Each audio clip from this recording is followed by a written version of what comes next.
20대 후반의 주부가 보험금을 타내려고 첫 남편과 두 번째 남편, 어머니, 그리고 오빠의 눈을 차례로 실명시키고 집에 불까지 질렀습니다. 그걸 생각해내게 된 거였어요.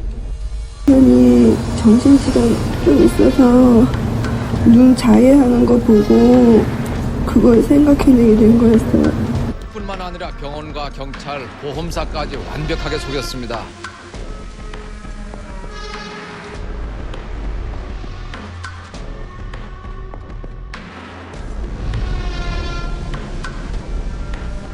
여러분, 흔히들 관상은 과학이다라는 말 많이 하시죠? 사람의 얼굴, 그 생김새와 눈빛에서 그 사람이 살아온 궤적이나 심성이 보인다고 우리는 굳게 믿고 살아갑니다. 선하게 생기고 아름다운 사람을 보면 자연스럽게 경계심을 허물게 되죠. 그런데 말입니다.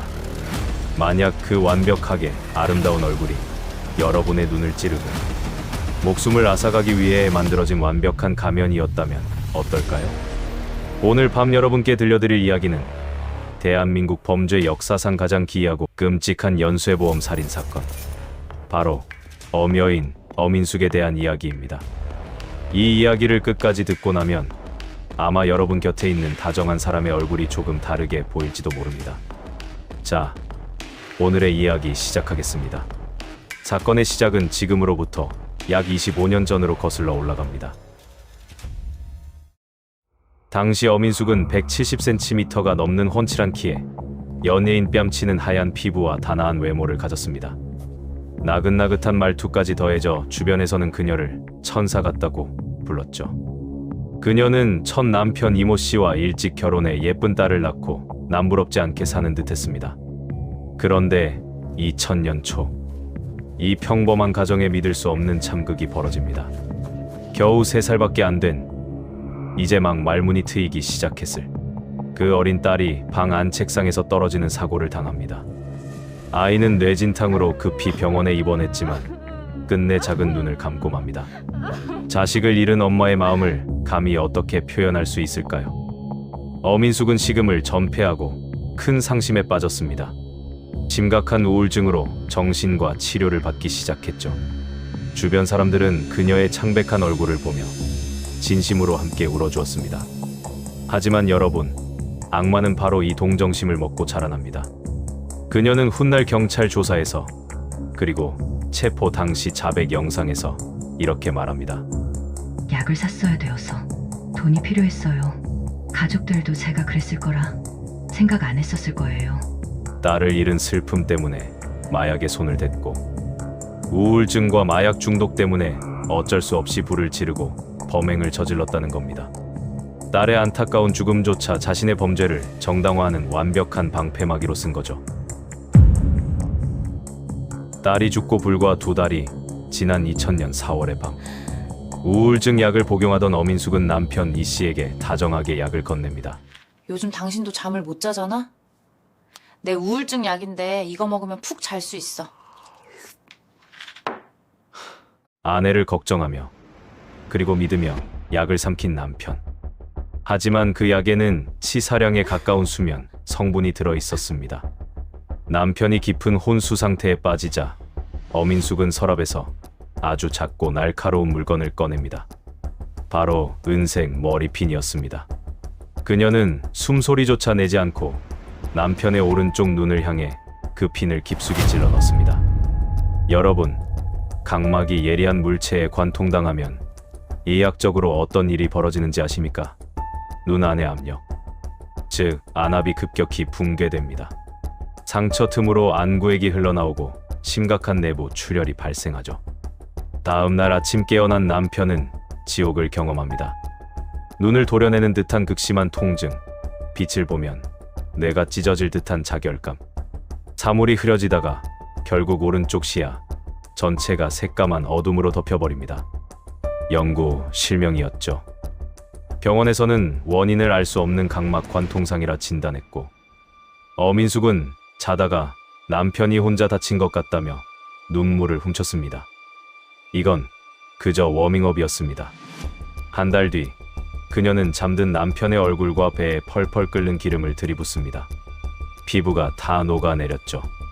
석 달 뒤엔 수면제를 먹여 몽롱한 남편의 배를 주방용 칼로 깊숙이 찌릅니다. 그리고 2001년 1월 기어코 멀쩡히 남아있던 왼쪽 눈마저 핀으로 찔러버립니다. 두 눈이 멀고 온몸에 화상과 칼자국을 입은 채 썩어가던 남편 이씨. 다발성 자창출혈과 봉화지겸으로 매일 밤 살려달라 비명을 지르던 그는 2002년 3월 25일 결국 눈을 감습니다. 이 끔찍한 고문의 대가로 어민숙이 타낸 첫 보험금 약 2억 8천만 원이었습니다. 그리고 바로 이 대목에서 그녀의 소름 돋는 기행이 하나 더 등장합니다. 바로 죽은 남편과의 영혼 결혼식입니다. 어민숙은 남편이 참혹하게 죽고 난 뒤 혹시라도 모를 시댁 식구들의 일말의 의심마저 완벽하게 차단하기 위해 묘수를 냅니다. 그녀는 시댁에 먼저 죽어서도 남편만을 사랑하겠다. 남편의 넋을 기리기 위해 영혼 결혼식을 올리고 싶다고 자처합니다. 장례식장과 영혼 결혼식 내내 그녀는 바닥에 주저앉아 하염없이 오열하며 남편을 잃고 세상이 무너진 비운의 천사 같은 아내 연기를 완벽하게 해냈습니다. 그 절절한 눈물 연기에 시댁 식구들은 며느리를 의심하기는커녕 오히려 우리 아들이 복이 많아 저런 천사 같은 아이를 만났었다. 불쌍한 우리 며느리 어떡하냐며 그녀를 끌어안고 함께 통곡했습니다. 가족의 눈을 철저히 멀게 만든 그야말로 악마의 무대였던 겁니다. 영혼 결혼식의 눈물이 채 마르기도 전인 불과 2달 뒤 그녀는 슬픔에 빠진 미망인 행세를 집어던지고 화려한 명품을 휘두른 채 나이트클럽으로 향합니다. 그리고 그곳에서 두 번째 타깃 31살 운동선수 출신 임씨를 만납니다. 그녀의 관상, 그 완벽한 얼굴과 교양 있는 말투에 임씨 가족은 완전히 올려버렸습니다. 이화여대 유아교육과를 나와 강남 사립유치원에서 일해요. 아버지가 유산 10억을 남겨주셨어요. 두 사람은 만난 지 몇 달 만에 동거에 들어갑니다. 하지만 이 동거의 끝은 정해져 있었습니다. 동거 3개월 차. 어민숙은 다시 수면제를 꺼냅니다. 수면제를 먹여 임씨를 뒤로 밀쳐 꼬리뼈를 부러뜨리더니 며칠 뒤엔 아예 잠든 임씨의 눈에 정체불명의 화학 이물질을 들이붓습니다. 산성이나 알칼리성 물질이 눈에 들어가면 화학적 화상이 일어납니다. 각막 상피세포가 그 자리에서 녹아내리고 하얗게 변성되죠. 다음 날 아침 임씨는 눈이 타들어가는 듯한 고통에 절규합니다. 눈이 너무 아파 나는. 어민숙은 어떻게 반응했을까요? 오빠, 어제 술 많이 마시고 잔디밭에서 넘어지더니 눈을 다친 거 아니야? 시력을 잃고 병원에 입원한 임씨. 어민숙은 또다시 지극정성으로 간호하는 천사 같은 아내 연기를 펼칩니다.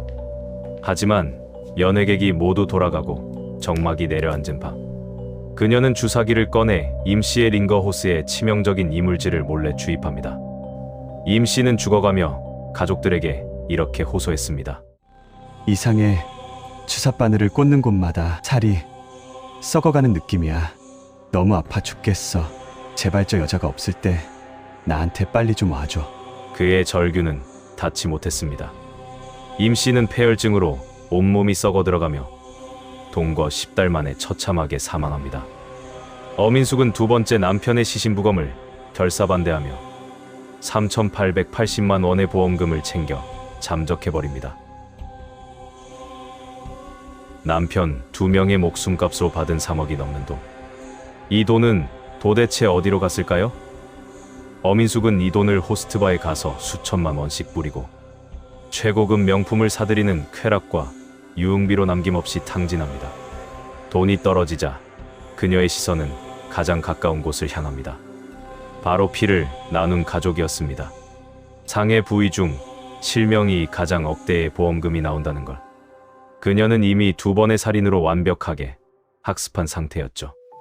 2003년 7월 시원한 석류 주스에 수면제를 타서 친어머니에게 먹입니다. 어머니가 잠들자 오른쪽 눈을 주사바늘로 깊게 찔러 실명시켰습니다. 2003년 11월 평소 술을 전혀 못하는 친오빠에게 다정하게 술을 권해 재운 뒤 이번엔 오빠의 양쪽 눈에 아예 염산을 들이부어 버립니다. 영구, 실명. 심지어 오빠가 입원한 병원에 찾아가 링거에 기관지 확장제를 몰래 주입해 죽이려다 이수에 그치기도 합니다. 가족의 눈을 멀게 하고 받은 돈으로 또다시 호화로운 생활을 이어가던 그녀. 결국 가족들이 새들어 살던 아파트에 불을 지르고 불쌍한 척 얹혀 살게 된 가사 도우미의 집에까지 불을 질러 도우미의 남편을 다 죽게 만듭니다. 5년 동안 무려 6명. 그녀의 주변에 있던 2명의 남편이 죽고 1명의 이웃이 죽고 어머니와 오빠 등 3명이 평생 앞을 볼 수 없게 되거나 중화상을 입었습니다. 편취한 보험금만 총 5억 9천만 원. 결국 2005년 병원의 방화를 시도하다 체포된 어민숙. 당시 경찰은 그저 흔한 화재 사건인 줄 알았습니다. 심지어 그녀가 죽은 3살배기 딸이 보고 싶어 불을 질렀다고 눈물을 뚝뚝 흘리자 불구속 수사로 풀어주려 했었죠. 그런데 경찰서 로비. 화재 소식을 듣고 헐레벌떡 뛰어온 남동생이 담당 형사의 소매를 꽉 붙잡고 덜덜 떨며 내뱉은 이 한마디가 사건의 판도를 완전히 뒤집어 놓습니다. 그리고 동생의 한마디. 형사님, 제발 꼼꼼히 좀 조사해주세요. 이상해요. 저희 누나 주변에는 안 좋은 일들만 자꾸 벌어져요. 누나 옆에 있는 사람들이 자꾸 다치거나 자꾸 죽어요. 첫째, 매형도 죽고 2번째 매형도 죽어요. 가족들도 인정한 괴물. 남동생의 이 소름 끼치는 폭로로 영혼 결혼식까지 올리며 써내려갔던 천사가면 속 악마의 쌩얼이 세상에 드러났습니다. 여러분, 체포 당시 그녀의 자백 영상 기억하시죠? 마약, 살 돈이 필요했다. 가족들은 내가 그랬을 거라 상상도 못했을 거다. 하지만 국과수 검사 결과 그녀의 모발과 소변에서는 단 1%의 마약 성분도 검출되지 않았습니다. 완벽한 음성이었죠. 심신미약을 주장해 형량을 줄이려는 마지막 순간까지도 치밀하고 역겨운 거짓말이었습니다. 그녀가 앗아간 가족들의 눈과 목숨값 5억 9천만 원. 그중 남은 돈은 단 1원도 없었습니다. 오직 그녀의 끝없는 허영심을 채우는 데 쓰였을 뿐이죠. 2006년 무기징역을 선고받고 지금도 청주여자교도소에 복역 중인 어민숙. 그녀의 어머니와 양눈을 잃은 오빠, 그리고 사건의 실체를 밝힌 남동생은 그녀를 철저하게 버렸습니다. 가족들은 치를 떨며 이렇게 말합니다. 그녀는 사람이 아닙니다. 절대 사회에 나와선 안 됩니다. 천사의 관상을 하고 당신을 위해 영혼 결혼식까지 올려줄 것처럼 울면서 다가와 결국 당신의 2 눈을 찌를 준비를 하는 사람. 인간의 끝없는 탐욕이 만들어낸 괴물. 오늘 밤 주변을 한번 찬찬히 둘러보시길 바랍니다. 여러분, 지금 무서워?